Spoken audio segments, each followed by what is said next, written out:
Assalamu alaikum wa rahmatullahi wa barakatuh, mesdames et messieurs, chers internautes, ñoo ngi leen di nuyu fii ci Lougaré TV. Alors aujourd'hui on est voilà, on est encore quelques jours, voilà. Ñu ñëw nag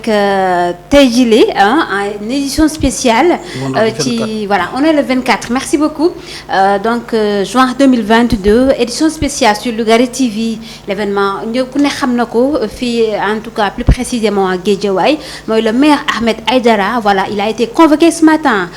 donc au tribunal des flagrants délits de Guédiawaye. Mais bon, ça a été encore renvoyé le 27 juin, madame, lundi prochain, Inch'Allah. Alors, lolé nak dara du len ci recc Inch'Allah. Lougaré TV là pour nak vous faire vivre tous ces moments yi nga xamanteni ñom sen militants yi Ahmed Aïdara ak ñi nga xam ñom lañ andal ñi nga won ci suba fele ci tribunal bu Guédiawaye ngir nak jappalé ko un peu. La coalition Yewwi a également été sur place. Alors pour en discuter plus largement dañuy and ak suñu équipe fii donc sama côté droit Ibrahima Fati, Lamine Fati.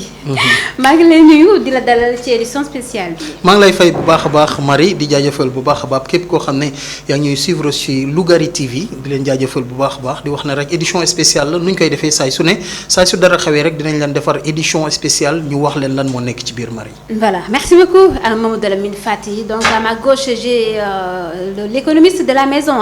il s'agit de Dame Ndiaye. Alaaji Dame ñoo ngi lay nuyu di la dalal ci édition spéciale.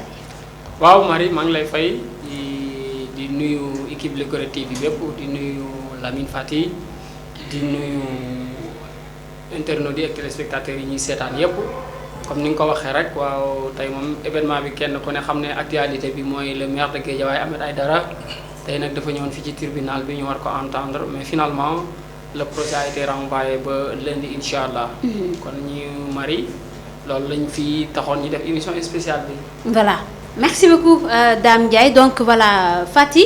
wax nañu ko donc depuis ce matin information bi nit ñaa ngi koy topp ñi nga waroon bëri fële ca tribunal bu des flagrants délits voilà de Guédiawaye. li ko waral moo di le maire de Guédiawaye lui donc moom la ñu war a déglu ci la nga xam ne lañ koy toppee. Je rappelle qu'il est poursuivi pour participation à une autorisation à une marche non autorisée. Voilà maanaam dafa bokk ci marche ba nga xam ni yoon da koy aaye defe naa noonu la. moom Ahmed Aïdara boobu ba tey nag mu ngi ci loxo yoon tey jii ñu woolu woon ko ñëw na certes sur place mais affaire yi dañ ko yóbbuwaat. militant yi nag dafa mel ni kontaan nañu benn yoon ci renvoi bi lee yow en tant que journaliste tey nan nga gisee la journée d'aujourd'hui. ok waaw di wax na rek nu ñu ko defee militants yi ñëwoon nañ fa lu bari sax xam naa ne peut-être après dinañ wax ci wàllu mobilisation boobule. mais soo ko seetee am lu tax ñu bari tey jëlee mbir mi naqari leen parce que militants yu bari dañoo jàpp ne nuñ ko jàppee teguñu ko ci yoon. parce que ñoom dañoo gis ne parce que yoon dafa ne Ahmed da doon dox maanaam di def manifestation ñoom ñu ne Ahmed tàmm na kaa def. chaque ajjuma donc su génnee këram du jël otom day dox këram ba mairie ba ngir saafante ak ñi nga xam ne ñooy askan wi. keroog nag loolu la jéemoon def mais ci gis nañ ne image yi aussi xam nga image tamit des fois du fen daal nu ñuy mën a wax. parce que image yu ñu gis parce que policier bi bu mu ñëwee di wax ak moom pour négocier ak moom pour mu yéeg ci oto bi kii di Ahmed dafa bañ ne day continuer di dox. yeneen militants yi ñëw fii xëccoo finalement donc si la police jëlee décision aussi ñu ne force reste à la loi. police jël ko dugal ko ci oto bi yóbbu ko police centrale bu Guédiawaye. donc su nu mel donc yenn militants yi ne jaaduwul parce que aussi moment bu ñuy def marche bi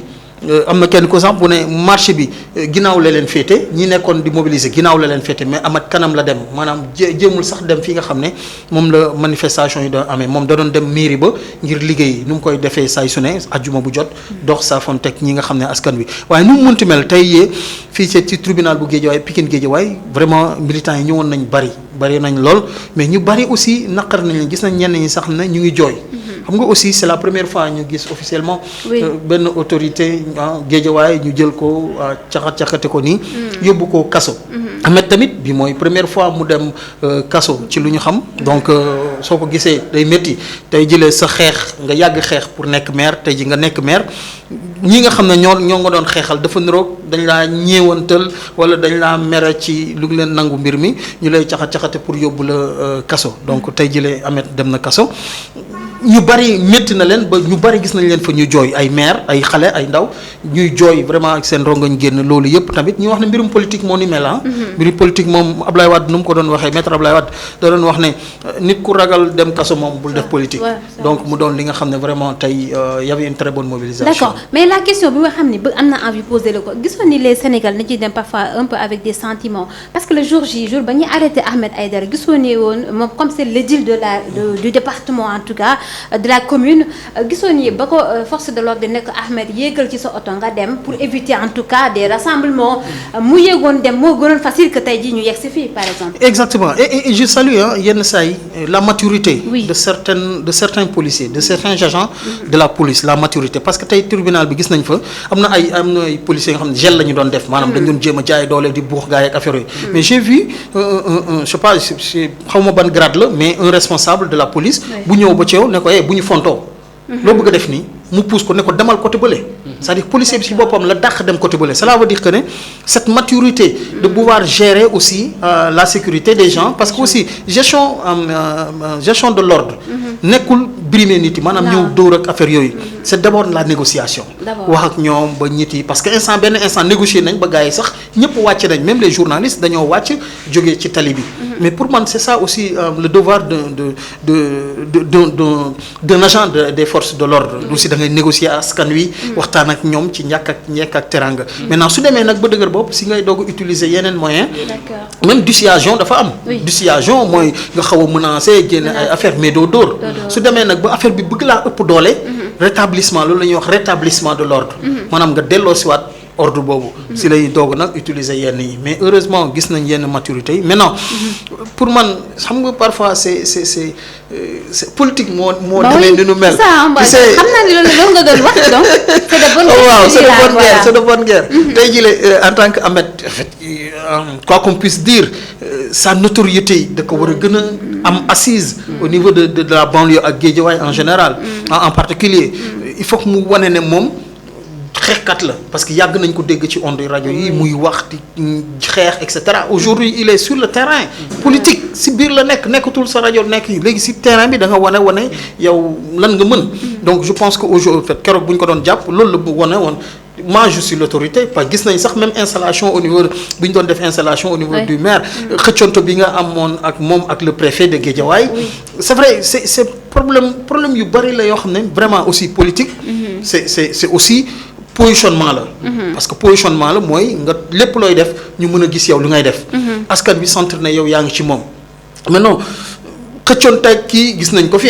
gis nañ ko avec les grands leaders de Yewwi que mu doon ñi nga xam ne sax ñoo nekk aujourd'hui pouvoir seeni en 2012 2011 ñoom ñoo taxawoon devant les gens gis nañ le président de l'Assemblée nationale yaroon xeer Niass yaroon xeer di wax ne waaw ku fi ñëw ok et cetera donc pour man c'est ça la politique Djibo Ka yàlla na ko yàlla yërëm da doon wax ne un politicien warul toog ñu ñàkk koo déglu parce que chaque fois il faut que ñu dégg ko ci lan lañ koy dégg nag malheureusement foofu mooy la question essentielle parce que des fois am na ñoo xam ne dañuy bëgg a buzz ñu def loo xam ne vraiment pour ñu dégg leen am na ñoo xam ne lu ñuy wax dañuy xam ne kii lu muy wax c'est cohérent jaar na yoon et puis mën na jàppale askan bi je pense que c'est de bonne guerre il fallait que moom tamit mu wane ne waaw c'est le leader de Guédiawaye moom moo jiite mairie Guédiawaye et puis dëkkam la nekk daal dëkkam la nekk maintenant police aussi c'est ça son rôle c'est de maintenir l'ordre te police ay ordre lay jot il faut que les gens puissent comprendre ça exactement ay ordre lay jot day ñëw ñu ne ko kii bu mu fi def lii wala lii bu ñu fi def lii moom loolu lay respecté xamul ne kii lii la wala kii lee la tey jëlee c'est comme un agent bu taxaw ci tali bi nga ne ko président bu fi jàll mais attends moom loolu la jeexal parce que la hiérarchie militaire bokkut ak la hiérarchie civile la hiérarchie militaire le général par exemple mais attends comme yàlla si ñoom lu mu wax ñoom il se fout que moom kii wax na dëgg wala waxul dëgg lu mu wax moom la ñuy def quel que soit nu mu demee c'est la discipline militaire maintenant suñ ko ne président bu fi jàll président du fi jàll même si après président day jël ay kii mais kii dañ na bu fi jàll du fi jàll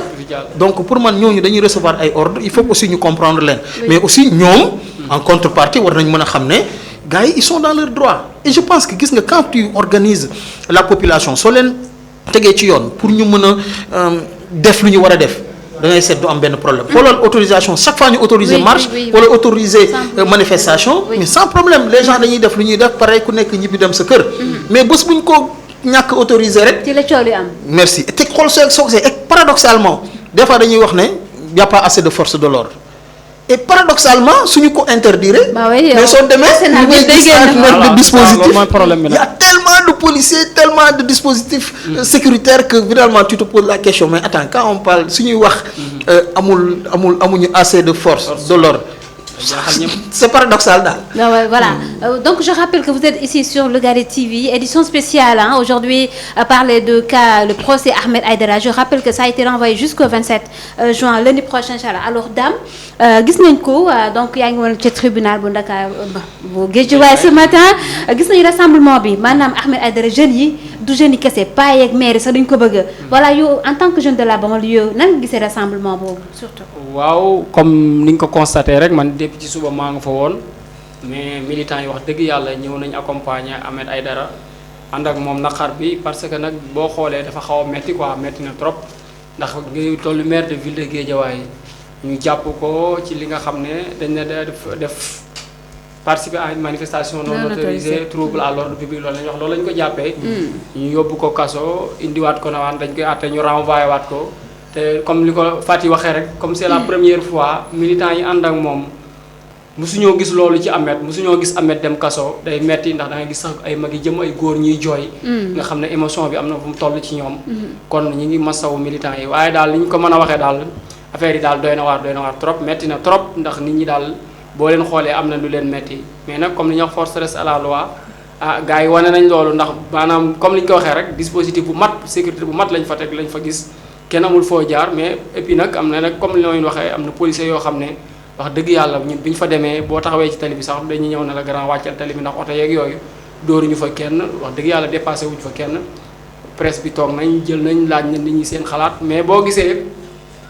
nit ñi li ñuy wax problème bi dafay nekk au delà de Ahmed ndax da ngay gis moo xam dañuy wax ci Ahmed mais et puis dañuy wax li leen naqari ci dëkk bi dund bu cher bi da ngay gis koo xam ne day ñëw pour Ahmed mais aussi amaana ne benn cri de cœur bu ko jàllale mooy dund bu cher bi loyer bu cher bi yooyu yëpp dañ koy wax insécurité bu ne ci dëkk bi nee na ñun foofu la ñuy xaar suñu état yi mais pas di jël ay opposants di leen tëj ak ñoom. waaw justement nga ñëw ci la mobilisation de la jeunesse est-ce que tey mën nañoo xam ne Ahmed Aïdara donc la jeunesse moo ko élire fii à Guédiawaye. waaw d'accord mobilisation bi mën nañu wax xaw na réussir mais tamit xaw na sooxe tuuti ndax yaakaar naa Guédiawaye ni ñu toll bu fekkee dana Ahmed dafa gagné ak plus de 6000 voix. ñu war ko àtte tribunal bu Guédiawaye Pikine. yaakaar naa mobilisation bi waroon na gën a am engouement bu ëpp bi fi nekk. d'accord ndax yaakaar naa ne nit ki fekkee ne da nga ko jox sa voix na ko dama la dénk sama gox pour nga doxal ma ko. yàlla def mu nekk ci tolof ñu naan dañ ko tooñ ak tooñuñu ko. kon bu ñu koy àtte war nga ñëw assister ko ba ñëpp xam ne kat kii kat ñi ko fanoon ba léegi ñu ngi ci ginnaawam. man yaakaar naa foofu laa doon xaar waa Guédiawaye pour ñu accompagner seen maire mais malheureusement bon. gis nga ne il n'est pas assez accompagné yow. non accompagné nañ ko mais mënoon na gën a bari daal mënoon na gën a bari ndax Ahmed boo ko xoolee depuis 7 ans mi ngi créé woon benn mouvement bi ñuy wax Guédiawaye laa bokk. en plus mu bokkaat ci beneen coalition boo nga xam ne mooy force motrice bi nga xam ne tey moo nekk ci opposition mu Yewwi Askan Wi. kon yaakaar naa ñooñu ñëpp tey bu ñu jógoon taxaw ci ginnaaw Ahmed soutenir que peut-être mbir mi bañ a àgg fii sama xalaatu bopp la nag. mais yaakaar naa nit ñi waroon nañu gën a mobiliser. pour ñu xam ne Ahmed am na ñu taxaw ci ginnaawam. ba yenn décisions yi sax bu ñu ko nëroon a jël peut-être ñu bàyyi ci xel force motrice boobu ne ci ginnaaw. sama gars yi itam dañoo ragal lacrymogène dégg naa dafa saf sap. mais bon lacrymogène moom li may wax rek comme li gars yi wax ku bëgg akara da ngay ñeme kaani. waaw politique lañ nekk nag Abdoulaye Wade daan nga ko dégg bu leen sànnee lacrymogène for leen ko sànniwaat leen ko bu ñu yoree liif yor leen seeni wala c'est de bonne guerre affaire yi moom kenn ku ne da ngay apporter sa combat rek mais nag politique nag xeex la laaj quoi xeex la foog nga nekk guerrier comme Ahmed moom macha allah xam nañ ko guerrier la mais ñu ne ci ginnaaw dañoo war a nekk ci guerrier maanaam wane seen bopp waxuñu nag ñuy yee fitna di yàq wala nga taal mais nga am taxawaay boo xam ne def une forte mobilisation ñu xam ne ñii kat maanaam taxaw nañ pour défendre seen maire mais nag waxuñu nag comme ay violence taal wala yooyu waxuñu ko mais nga def une forte mobilisation jàllale say message wax li leen naqari wax seen maire fan lañ ko féete ak fan la leen taxaw foofu lañ leen doon xaar. d'accord voilà Fati autre question mooy lii damay rebondir rek ci li nga xam ni moom la Dame wax. xam nga tey bu gisee pratiquement man en tout cas sama propre commentaire la. peut-être que jeunes yi ci bëri ñu la leen tee si kër yi moo di ragal nañ ku ci nekk buñ la appréhender maanaam buñ la jàppee ba yóbbu la ca kaso ba. duñ la juger duñ la mës a atte parce que gis nañu fii il y a des jeunes ba tey qui croupissent en prison mooy avec le procès des Auchan là ba ñuy toj magasin Auchan yi am na ba tey ay jeunes yoo xam ñi ngi en prison je rappelle ba tey kenn jugé wu leen est-ce que gisoo ni loolu la ñuy daw tamit ba tey bëggatuñu di tay la seen bakkan comme ni ñu ko waxee parents yi d'abord ñooy njëkk conscience yenn yi da ngay bëgg a génne sax sa parent ne la xamal ne fooy dem foofa demee foofu ñooñu duñ la jox lekk duñ la wax naan maanaam dañ lay dissuader pour que yow nga bañ a dem ci rassemblement mais je damay def benn tuuti rek ci daam lu mu wax parce que la mobilisation c'est vrai tey am na mais soo ko comparé par rapport ak lundi bi nga xam ne dañ ko jëloon déféré ko woon kon si au niveau du procureur amul woon rassemblement parce que tey jëlee gis nañ ñenn ñi nga xam ne ñu ngi nekk ci biir Yewwi Askan Wi mais ñu bari dañoo wax ne ils étaient frustrés depuis que Ahmed mu jël la mairie ñoom sentiruñu seeni bopp dans la gestion de Ahmed soo ko jëlee yenn parti yu mel ni par exemple les khalifistes yenn kii yu mel ni ñu bari dañoo wax ne ñoom sentiruñu carrément seen wàll ci la gestion de Ahmed loolu moo tax ñoom ñu ne woon dañuy téye seen bopp mais si leneen sax ils ont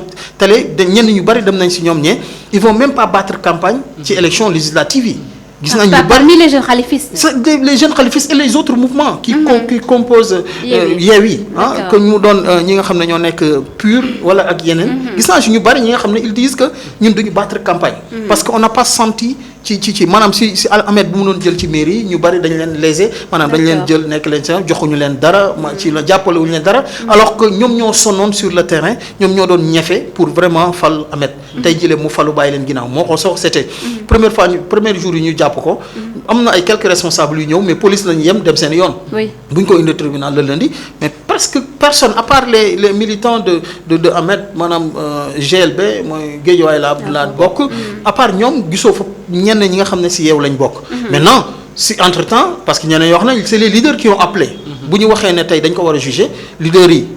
que les khalifistes que les sonkoïstes etc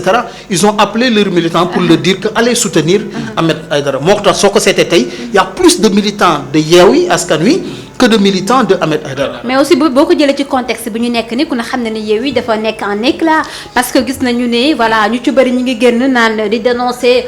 voilà en tout cas élection de la liste nationale ni ñu ko defee ak profit bi nga xam ne ñoom ñoo ko wax nee nañu Sonko jël na ko benn bi ñoom Khalifa et PUR donc gisoo ni voilà éclat boobu moo tax peut-être que tey Ahmed Aïdara amul assez de soutien. mën na nekk c'est vrai parce que frustration dafa am en réalité même soo demee seen rencontre su amee rencontre yu mag yi soo gisee yenn leaders yi sax da ngay ñëw mais du ñu bëgg a prononcer wu dañuy ñëw parce que ils disent que ne teew nañu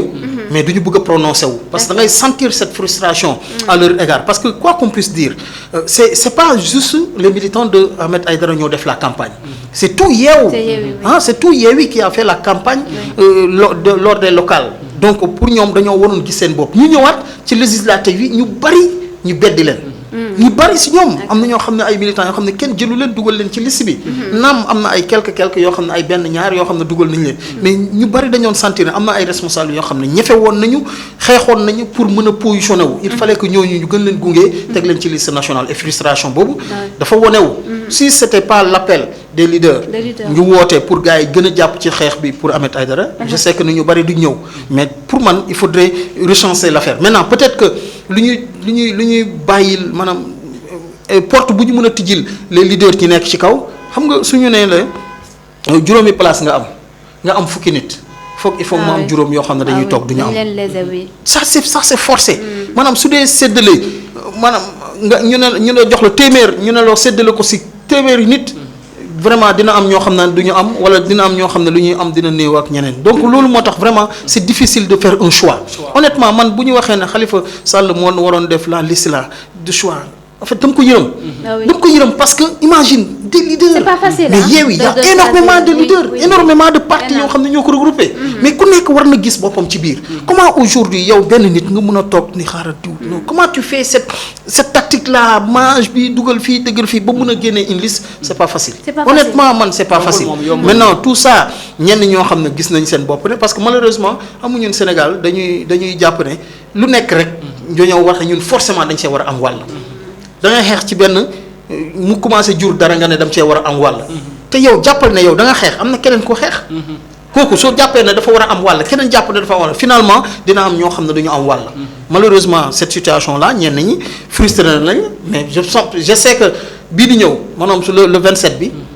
dina changer. Parce que peut-être que tey avec l'arrivée de Sonko bi nga xam ne ñëwoon na pour soutenir ko au niveau du tribunal Khalifa Sall ñëwoon na au niveau du tribunal pour jàppale Ahmed aussi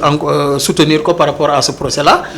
dina motiver peut-être ñeneen ñi nga xam ne ñoo nekkoon ci ginnaaw ñu dellu si ñu xam ne bés peut-être ñoom suñu demee ba jël nguur gi dinañ mën a changer lenn mais pour le moment daal frustration baa ngi fa te il faudrait continuer à soutenir Ahmed mais naka lañ koy soutenir et vraiment je pense que la mobilisation y était et les jeunes maturité pour terminer sur ça je salue la maturité de Assane Diouf honnêtement ah parce que tey benn instant taxaw na mu ne gars yi. mais il n'est plus insulteur lui ah. waaw mais ça pour man da ngay évoluer aussi ah da ngay évoluer parce que kilifa aussi am na loo xam ne yaa ko moom mais am na yoo xam ne nit yi ñoo ko moom ci yow. cër la quoi donc kilifa yi ñaan nañ ko pour man dafa war a dellu ginnaaw gis nañ ne mais vraiment tey il a fait un discours moo nga xam ne man daf ma touché il dit aux gens affaire mbir mi jeex na nañu dem tranquillement suñu kër ñu ñibbi bu kenn sànni xeer bu kenn def dara et ça c'est de la maturité soo ko seetee Assane nu mu meloon ak tey jii le discours qu'il a tenu ñu xam ne c'est de la maturité c'est-à-dire nit ko si da ngay évoluer ñun ñu xamoon bu ñuy nekkee 10 ans ci ginnaaw ak ñu xam léegi da ngay xam ne on a changé parce que soo demee ba un instant am ay ndaw yuy xool ci yow am ay groupe yi nga xam ne il se réfère sur toi si yow loo def la ñuy ñëw mais il faut que ce discours nag dafa war a doon discours bu nga xam ne day apaiser du tee su heure xeex jotee nga taw xeex mais quand il s'agit d'apaiser vraiment tey il a fait un discours que man honnêtement je salue musuma ko supporter ci dara mais honnêtement tey moom je salue le discours mu waxee xale yi affaire bi jeex na renvoyé nañ ko nañu dox ndànk dem suñu kër bu kenn sànni xeer bu kenn yàq dara bu kenn def dara environnement je salue carrément. D'accord donc voilà Dame je vous rappelle que yéen a ngi fii ci Lougaré TV ah édition spéciale te ci journée tey bile àjjuma donc 24 juin 2022 je vous rappelle que procès Ahmed Aïdara dañ ko renvoyé encore au lundi 27 juin Ahmed Aïdara mi nga xam ne lañ koy toppee nee nañ dafa bokk ci manifestation ba nga xam ne amul autorisation alors Dame yow économiste nga ñu gis ne manifestation bu amee le Sénégal di ñàkk ci ay revenu maanaam ci la nga xam ne waroon naa dugg ci réew mi dina bëri tey jii gis nañ ne force de l'ordre déployé nañ leen un peu partout ici à Guédiawaye mais bon sant yàlla amul benn échauffourée amul benn yëngu-yëngu bu am donc sa xel dal na yow en tant qu'économiste. waaw wax dëgg yàlla dañuy rafetlu taxawaayu force de l'ordre yi ndax la sécurité d'abord sécurité moom bu amul maanaam dafay entraver li nga xam ne mobilité yi. personnes yeeg biens yi da koy indi lay sooxe. te bu nit ñi liggéeywuñ wala nit ñu demuñu dikkuñu yaakaar naa loolu dañuy jural perte bu rëy a rëy ci économie bi.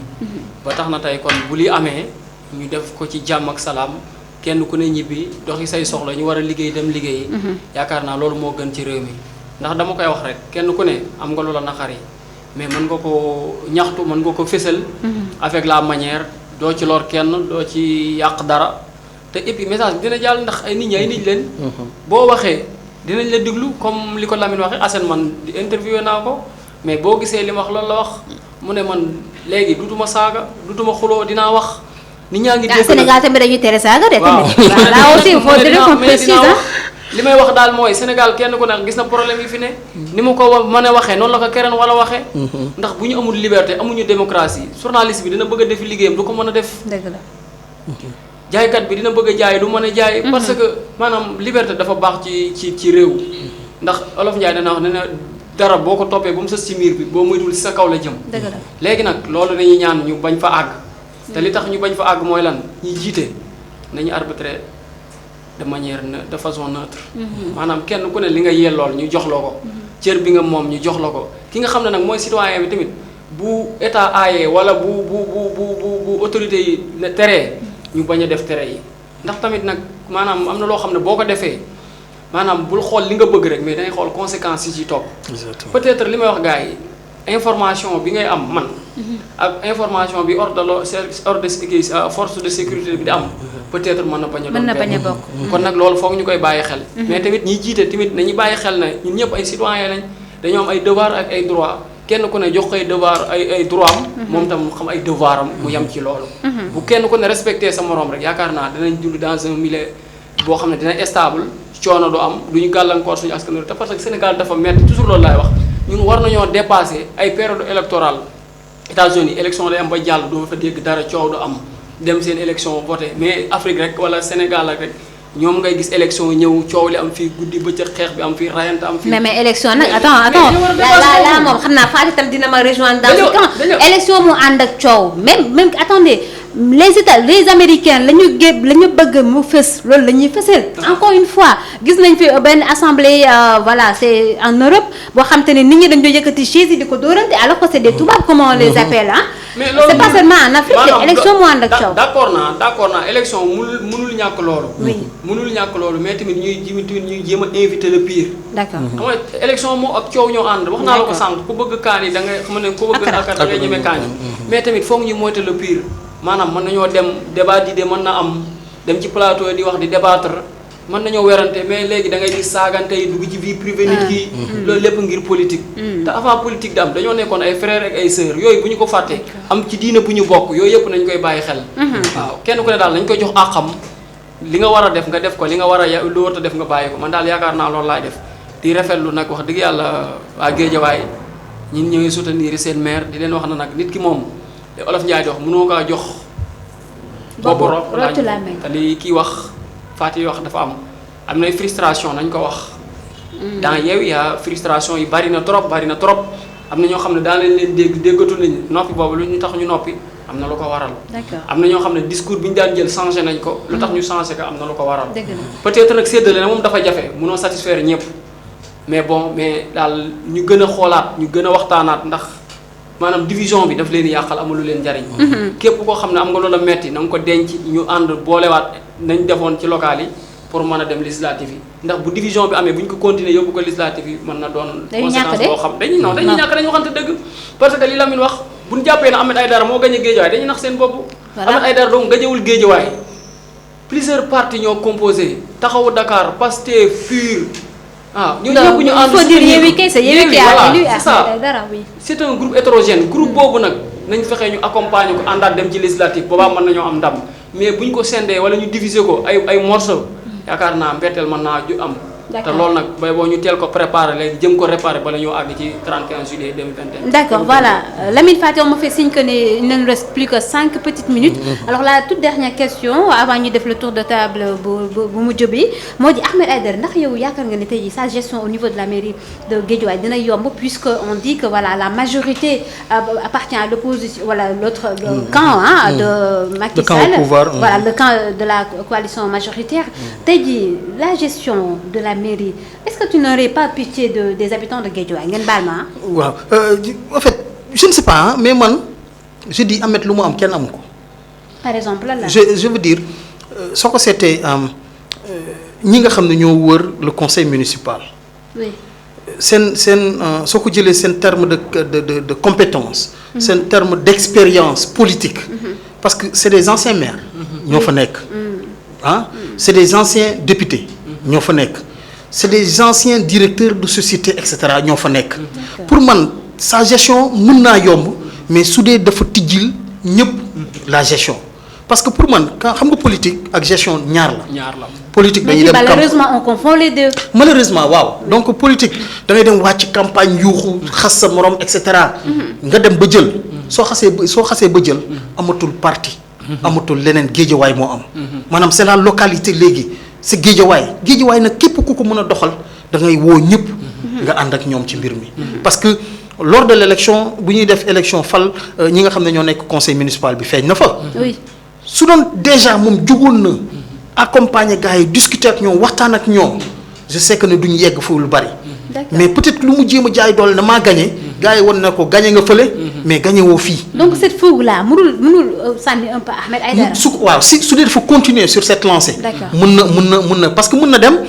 def comment dirais-je projet de budget bi. ok mu ñëw gars yi rejeté ko. mais du gérer ci dara. donc finalement dañ koy rejeté du moom du gérer ci dara donc c'est le conseil municipal wala c'est le préfet qui va gérer les affaires. donc du ko arranger. pour man il faudrait une gestion intelligente. naka laay gérer ba man ma gis ci sama bopp parce que il faut que ñu comprendre benn affaire su Ahmed joxee yeneen gars yi ñu liggéey mais demain kuy capitaliser. mais c'est lui parce que noonu la moom mooy capitaliser pour man il faudrait une gestion intelligente. tijjeeku wax gars yi ku nekk lan nga ci parfois gis nga nit di nga ko boole ci mbir sans pourtant tenir ci comme ma nekk service civique national dafa moom benn commandant daf ñu doon wax ne conseil baax na nga déglu ko mais t'es pas tenu nga def ko maanaam nit ñi la defal lii mën nga ko déglu mais t'es pas obligé de le faire parce que suba quand on demande compte du moom la ñuy demander compte yow mii ñu tey dénk yow la ñuy demander compte donc suba su élection yi fii ak 5 ans Ameth la ñuy demander compte su defee dañ koy juger su defulee dañ koy juger mën nañ ko juger positivement mën nañ ko juger négativement pour man il faut une gestion intelligente une collaboration intelligente avec ñi nga xam ne ñoo fa nekkee c'est des gens mu am ay maire de commune Racine Talla Waré Gueye kii Bédi Ba kii maire bu golf bi l'ancien maire de golf am ay Sow Diawara donc c'est-à-dire am na équipe bi nga xam ne vraiment su modesté dem déglu leen je pense qu'il peut faire une meilleure gestion et la plus grande gestion au niveau du Sénégal. amuñu xaalis bi amul xaalis en réalité. mais si on gère bien. je pense qu'il peut faire un bon résultat. D'accord, voilà. Merci beaucoup, hein, amis chers internautes. Voilà, donc c'était le dernier mot. Édition spéciale fii ci Lougaré TV ñu doon nag dalal bien sûr Lamine Fati, Mamadou Lamine Fati, journaliste, Dame Ndiaye, économiste, Marie Ngom, la présentatrice. Voilà, on vous donne rendez-vous très prochainement ak yeneen édition spéciale avec d'autres invités bien sûr, toujours parler de l'actualité au Sénégal et plus précisément ici à Guédiawaye.